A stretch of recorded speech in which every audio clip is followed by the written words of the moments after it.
Park సందర్శకులకు ఆహ్లాదకరమైన వాతావరణాన్ని అందించేందుకు గాను బోట్ క్లబ్ ఉద్యానవనాన్ని మరింత ఆకర్షణీయంగా తీర్చిదిద్దనున్నట్లు కాకినాడ రూరల్ ఎమ్మెల్యే పంతం నానాజీ పేర్కొన్నారు. కాకినాడ గొడారిగుంటలో గల ఎమ్మెల్యే కార్యాలయంలో బోట్ క్లబ్ ఉద్యానవనంలో నగర వనాన్ని ఏర్పాటు చేసే అంశాన్ని పరిశీలించాలని కోరుతూ వాకస్ సంఘ ప్రతినిధులు వినతి పత్రాన్ని అందజేశారు. ఈ సందర్భంగా పంతం నానాజీ మాట్లాడుతూ తన నియోజకవర్గ పరిధిలో అతిపెద్దదైన ఉద్యానవనం బోట్ క్లబ్ పార్క్ అని దీనిని అన్ని రకాలుగా అభివృద్ధి చేయనున్నట్లు తెలిపారు.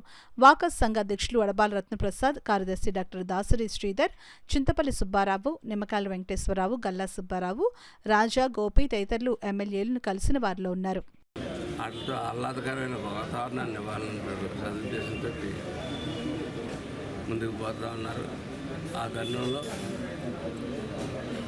అడవాల రత్నప్రసాద్ గారి యొక్క ఆధ్వర్యంలో మన బోట్ క్లబ్ వాకర్స్ అసోసియేషన్ వారి యొక్క ఆ బోట్ క్లబ్ పార్క్ని మరింత డెవలప్ చేయాలని గతంలో మన ప్రభుత్వం రాగానే కూడా అన్నీ వారు చెప్పిన కొన్ని చిన్న పనులు సవరణ చేసి సరిచేయడం జరిగింది. అలాగనే రేపు బుద్ధ పౌర్ణమి రాబోతూ ఉంది.